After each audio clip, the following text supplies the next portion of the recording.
আসসালামু আলাইকুম। আন্নাজাত একাডেমি বাংলাদেশে আপনাদের সবাইকে স্বাগতম।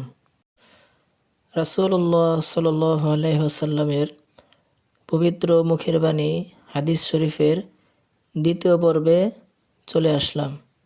আজ থেকে আমরা শুরু করব দ্বিতীয় পর্বের হাদিস। গত পর্বে আমরা 1 থেকে 5টি হাদিস দিয়েছিলাম। ইনশাল্লাহ আজকে আমরা শুরু করব 6 নম্বর হাদিস থেকে। তো চলুন আজকের পর্বটি শুরু করা যাক। 6 নম্বর হাদিস, আল ইনাতু মিনাল্লাহ ওয়াল আজালাতু মিনাশ শাইতান। হাদিসটির অনুবাদ হলো, ধীরস্থিরতা আল্লাহর পক্ষ থেকে হয় এবং তাড়াতাড়ি করা শয়তানের কাজ। হাদিসটির সংশ্লিষ্ট আলোচনা, ধীরস্থিরতার সাথে কাজ সম্পাদন করা আল্লাহর পক্ষ থেকে ইলহামের মাধ্যমে হয়ে থাকে। তার বিপরীত কাজের মধ্যে তাড়াহুড়া করা, পরিণাম চিন্তা না করা শয়তানের কুমন্ত্রণা থেকে হয়ে থাকে। 7 নম্বর হাদিস, আল মুমিনু গিররুন কারিমুন ওয়াল ফাজিরু খাব্বুন লাইমুন। হাদিসটির অনুবাদ, পুণ্যবান লোকেরা আত্মভোলা ও দয়ালু থাকেন, পক্ষান্তরে পাপী লোকেরা ধূর্ত, দুশ্চরিত্র ও কৃপণ হয়ে থাকে। হাদিসটির সংশ্লিষ্ট আলোচনা, ঈমানদারগণ স্বভাবতই সাদাসিধা সহজ সরল প্রকৃতির হয়ে থাকে। তারা কদাচিৎ অসৎ কাজের শিকার হয়ে পড়লেও এটা তাদের মূর্খতার জন্য হয় না, বরং তাদের সভ্যতা, নম্রতা ও সচ্চরিত্রের জন্য হয়ে থাকে।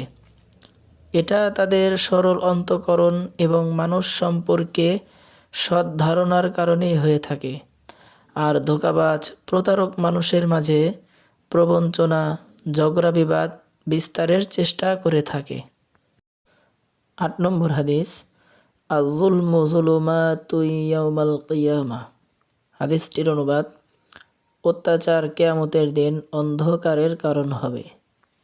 হাদিসটির সংশ্লিষ্ট আলোচনা, সৎকর্ম যেমন কিয়ামতের দিন আলোকরূপে মুমিনদের চতুর্দিকে দৌড়াদৌড়ি করতে থাকবে, অনুরূপভাবে জুলুমও জালিমদের চতুর্দিকে বেষ্টন করে থাকবে। 9 নম্বর হাদিস, আল বাদিউ বিস-সালাম বারিউম মিনাল কিবর। অনুবাদ, সর্বপ্রথম সালাম প্রদানকারী অহংকার থেকে মুক্ত। এই হাদিসটির সংশ্লিষ্ট আলোচনা, মানুষের মধ্যে কিছু না কিছু অহংকার থাকে। এটা জন্মগত মানব স্বভাব। মানুষকে বেশি বেশি সালাম করলে এ ব্যাধি থেকে মুক্তি পাওয়া যায়। সুতরাং আমাদের কর্তব্য বেশি বেশি সালাম করা। অধিক সালাম প্রদানের অভ্যাস হলেই আমরা গর্ব অহংকার হতে নিষ্কৃতি লাভ করতে পারব। 10 নম্বর হাদিস, আদ-দুনিয়া সিজনুল মুমিনি ওয়া জান্নাতুল কাফির। হাদিসটির অনুবাদ, দুনিয়া ঈমানদারদের জন্য কয়েদখানা ও কাফেরদের ক্ষেত্রে বেহেশত স্বরূপ।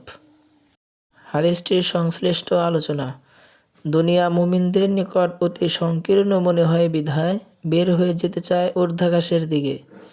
আর কাফিরগণ যেহেতু পরকালে বিশ্বাসী নয়, তাই তারা পার্থিব ভোগ বিলাসকে প্রাধান্য দেয়, হালাল হারামের তোয়াক্কা করে না, যখন যেমন ইচ্ছা নিজের খেয়াল খুশি মতে চলে।